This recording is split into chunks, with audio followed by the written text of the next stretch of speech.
It's interesting you said turn the page, Madam Vice President. You were asked on 2 different shows last week what, if anything, you would do differently than President Biden. Here's what you said. Would you have done something differently than President Biden during the past 4 years? There is not a thing that comes to mind in terms of, and I've been a part of most of the decisions that have had impact. Under a Harris administration, what would the major changes be, and what would stay the same? Sure. Well, I mean, I'm obviously not Joe Biden. I know. And so that would be one change in terms of, but also I think it's important to say with, 28 days to go, I'm not Donald Trump.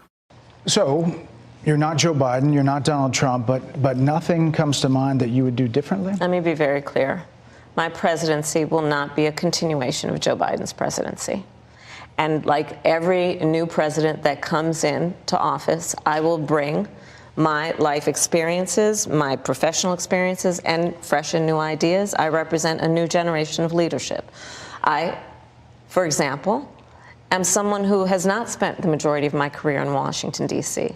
I invite ideas, whether it be from the Republicans who are supporting me, who were just on stage with me minutes ago, and the business sector, and others who can contribute to the decisions that I make about, for example, my plan for increasing the supply of housing in America and bringing down the cost of housing, addressing the issue of small businesses, which is about working with the private sector to bring more capital and access to capital to our small business leaders, including my plan for a $25,000 down payment assistance for first-time home buyers and for small businesses, extending the tax deduction from $5,000 to $50,000. We've heard a lot about those plans in recent days. Your campaign slogan is a new way forward, and it's time to turn the page. You've been vice president for 3.5 years. So what are you turning the page from? Well, first of all, turning the page from the last decade in which we've been burdened with the kind of rhetoric coming from Donald Trump that has been designed and implemented to divide our country and have Americans literally point fingers at each other. Rhetoric and an approach to leadership that suggests that the strength of a leader is based on who you beat down instead of what we all know. The strength of leadership is based on who you lift up. The strength of an American president, which is one who understands that the vast majority of us have more in common than what separates us. Madam Vice President, more than 70% of people that is tell about pollsters, turning the page on rhetoric that people are frankly exhausted of, Brett. More than 70% of people tell the country is on the wrong track. They say the country is on the wrong track. If it's on the wrong track, that track follows 3.5 years of you being vice president and President Biden being president. That is what they're saying, 79% of them. Why are they saying that? If you're turning the page, you've been in office for 3.5 years. And Donald Trump has been running for office. But you've been the person holding the office. Come on. Madam Vice President. You and I both know what I'm talking about. You and I both know what I'm talking about. I actually don't. What are you talking about? What I'm talking about is that over the last decade, people have become. But listen. Over the last decade, it is clear to me, and certainly the Republicans who are on stage with me, the former chief of staff to the president, Donald Trump, former defense secretaries, national security advisor, and his vice president, one, that he is unfit to serve, that he is unstable, that he is dangerous, and that people are exhausted with someone who professes to be a leader who spends full time demeaning and engaging in personal grievances and it being about him instead of the American people. People are tired of that. If that's the case, why is half the country supporting him? Why is he beating you in a lot of swing states? Why, if he's as bad as you say, that half of this country is now supporting this person who could be the 47th president of the United States? Why is that happening? This is an election for president of the United States. It's not supposed to be easy. I know, but it's not supposed to be. It is not supposed to be a cakewalk for anyone. So are they misguided, the 50%? Are they stupid? What is it? I would never say that about the American people. And in fact, if you listen to Donald Trump, if you watch any of his rallies, he's the one who tends to demean and belittle and diminish the American people. He's the one who talks about an enemy within, an enemy within, talking about the American people, suggesting he would turn the American military on the American people. We asked that question to the former president today. Harris Faulkner had a town hall, and this is how he responded. I heard about that. They were saying I was like threatening. I'm not threatening anybody. They're the ones doing the threatening. They do phony investigations. I've been investigated more than Alphonse Capone. He was the greatest gangster. No, it's true. No, but think of it. It's called weaponization of government. It's a terrible thing. So, Brett, I'm sorry, and with all due respect, that clip was not what he has been saying about the enemy within that he has repeated when he's speaking about the American people. That's not what you just showed. Well, he was asked about that specific... No, that's not what you just showed. In all fairness and respect to you... I'm telling you that was the question that we asked him. You didn't show that, and here's the bottom line. He has repeated it many times, and you and I both know that. And you and I both know that he has talked about turning the American military on the American people. He has talked about going after people who are engaged in peaceful protest. He has talked about locking people up because they disagree with him. This is a democracy. And in a democracy, the President of the United States, in the United States of America, should be willing to be able to handle criticism without saying he'd lock people up for doing it. And this is what is at stake, which is why you have someone like the former chairman of the Joint Chiefs of Staff saying what Mark Milley has said about Donald Trump being a threat to the United States of America. He's quoted in the Bob Woodward book that way, yes. Let me ask you this, Madam Vice President. You call Donald Trump... The significance of that. You call Donald Trump... he's misguided. You say now he's unstable. He is unstable, Brett. He's not well. You say he's mentally not stable. He's not stable. Let me ask you this. You told many interviewers that Joe Biden was on his game, that ran around circles on his staff. When did you first notice that President Biden's mental faculties appeared diminished? Joe Biden, I have watched from the Oval Office to the Situation Room. And he has the judgment and the experience to do exactly what he has done in making very important decisions on behalf of the American people. There were no concerns raised? Brett, Joe Biden is not on the ballot. I understand. And Donald Trump but is. You talked about it. And Donald Trump After George Clooney said within a few minutes of talking to President Biden at a fundraiser that he thought this was not the same Joe Biden that we saw on the debate stage. Donald Trump is on the ballot. I understand. You met with him at least once a week for 3.5 years. You didn't have any concerns? I think the American people have a concern about Donald Trump, which is why the people who know him best, including leaders of our national security community, have all spoken out. Even people who worked for him in the Oval Office, worked with him in the Situation Room, and have said he is unfit and dangerous and should never be president of the United States again, including his former vice president, which is why the job was open for him to choose another running mate. So that is a fact. That is a fact. Madam Vice President, two more things. You were asked on 60 Minutes about the biggest threat that the world faces, that the U.S. faces. This is what you said. Which foreign country do you consider to be our greatest adversary? I think there's an obvious one in mind, which is Iran. Iran has American blood on their hands, okay? This attack on Israel, 200 ballistic missiles.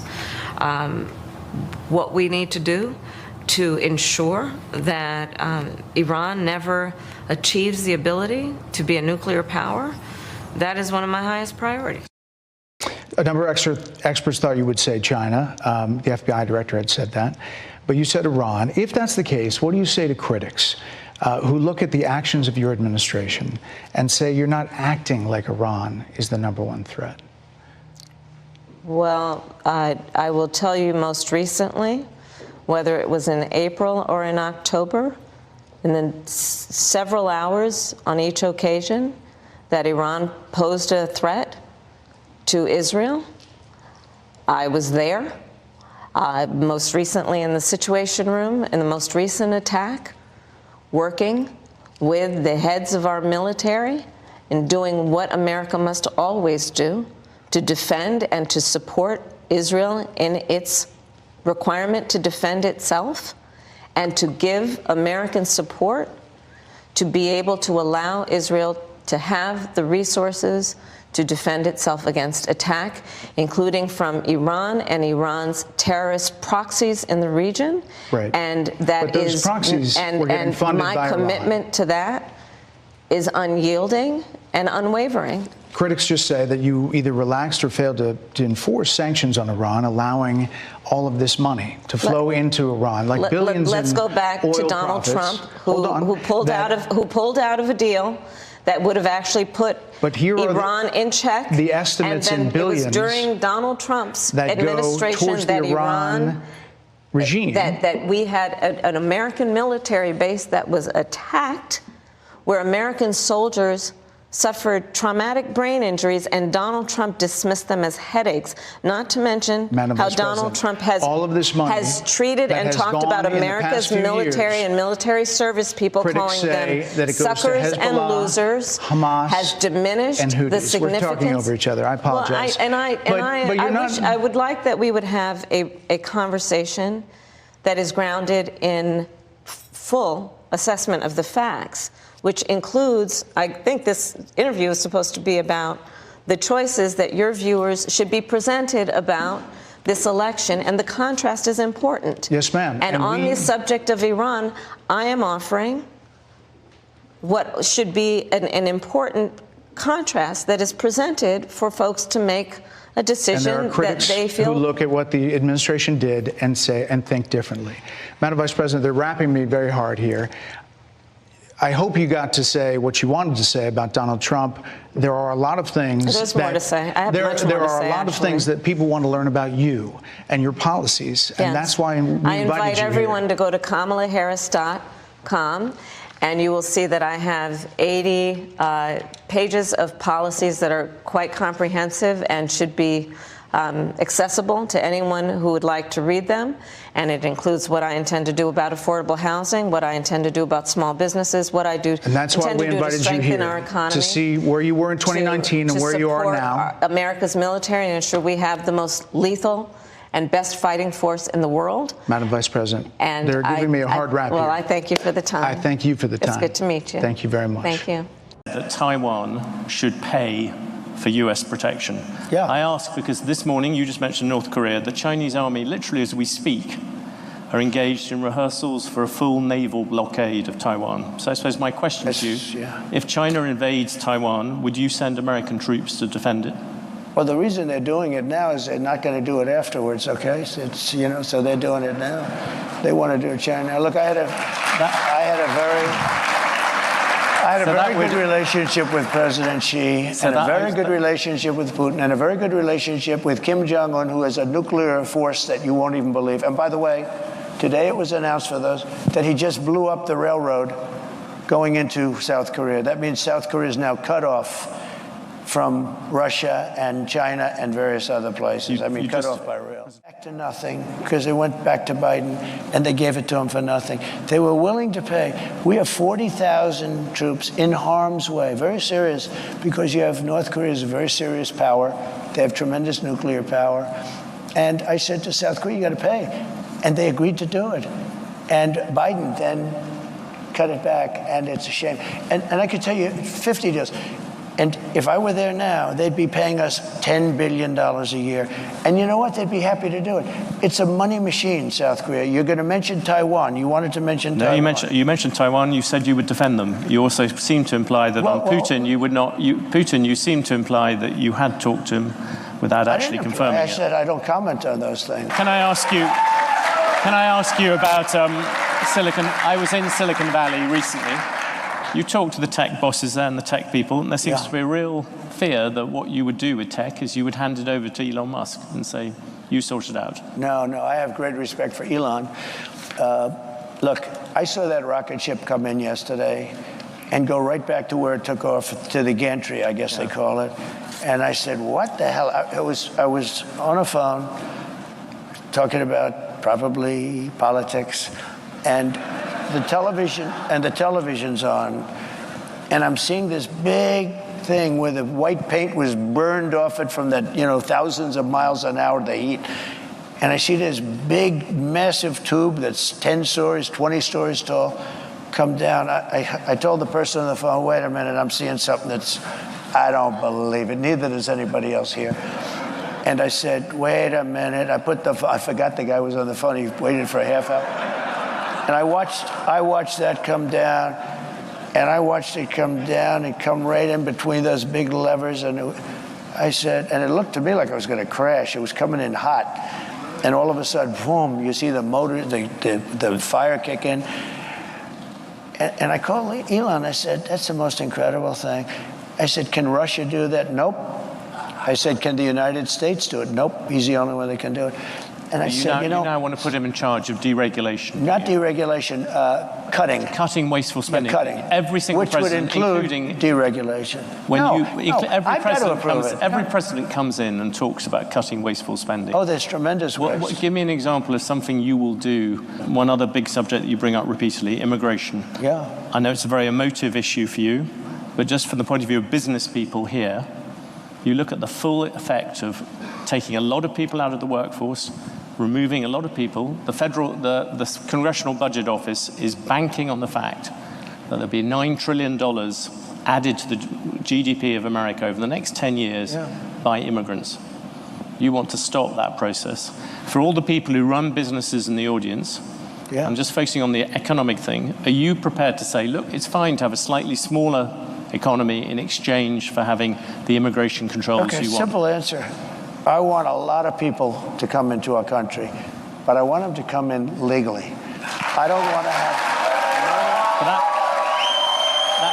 That means you will have to deport. You are talking about deporting 11 million people. That is a lot of people to take out. It came out last week that 425,000 people are horrible criminals at the highest level. But it came out that 13,099 were let in during their administration. They tried to say it longer, wrong.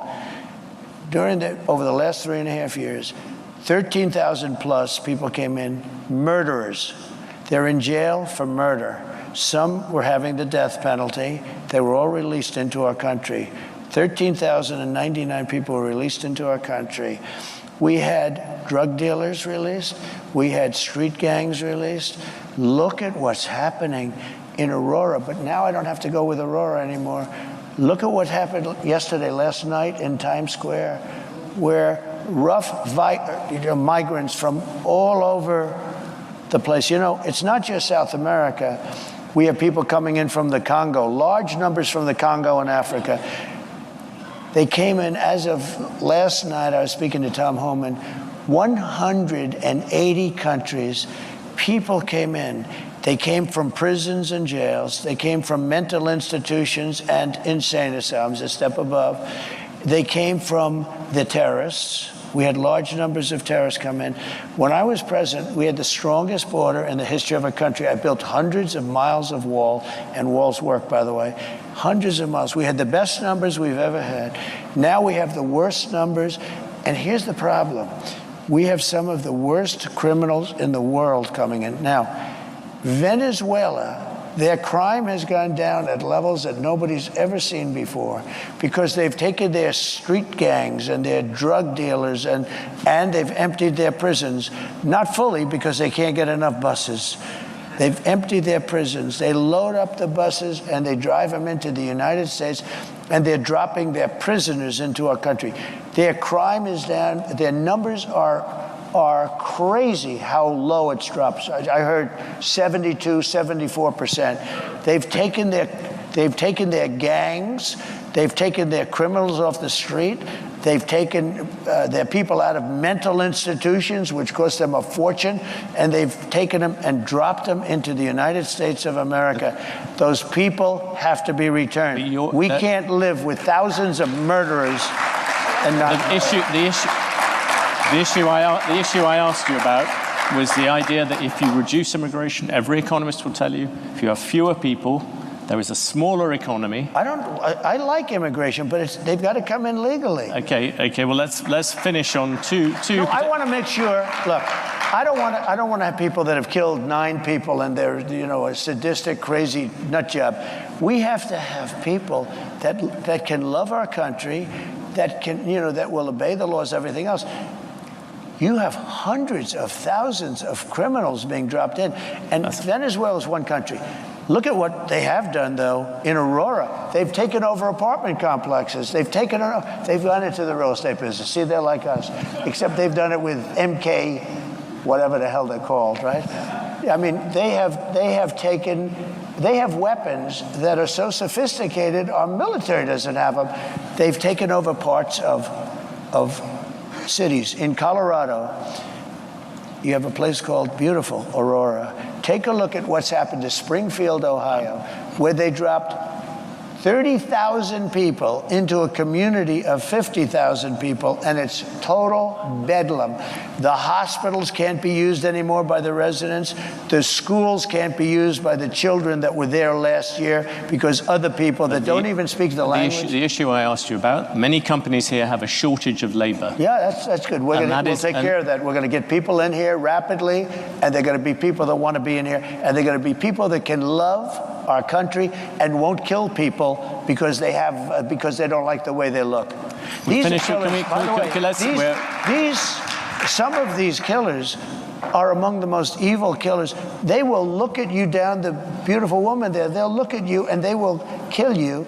These are seriously sick people. And no, I don't want them in our country. And they are in our country right now.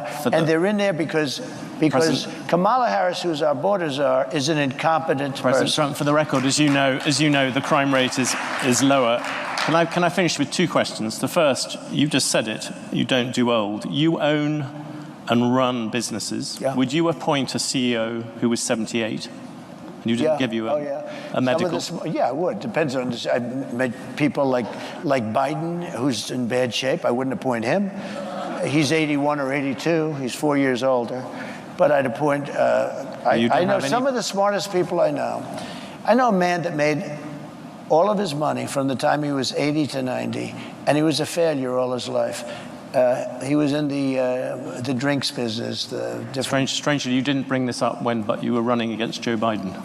No, I never attacked him for his age. In fact, I used to defend him on his age. I attacked him for his lack of competence.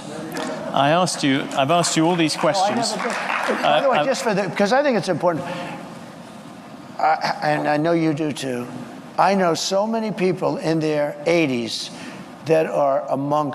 Bernie Marcus is 95. He founder of Home Depot. You have the conversation with him. He's just as sharp as he mentally. He's just as sharp as he ever was. He's 95. I can tell you that in their 90s. I don't want to get into the 90s stuff, but you know what? I know many people in their 80s. I know guys in their 80s that won't leave the company, like family companies where they don't want the kids to take over because they're much more competent than their kids. I know them both, right? So no, I would have no problem. And you do have another factor. You know, we've had some of our great on the Supreme Court. You just said you don't do old. Some of our great world leaders are in the 80s. And if you look throughout history, some of our greatest world leaders were in their 80s. No, that would bother me. But you know, I took 2 cognitive tests, and I aced them both. I think that, frankly, people, regardless, should take, if they're 50 or 40, I think people should take cognitive tests, not because of the age, but because of something else. Now, here's the problem. They say it's unconstitutional, okay? But I would love to see cognitive tests. I don't think she could pass a cognitive test. I mean, I've watched. I don't think she could pass a cognitive test.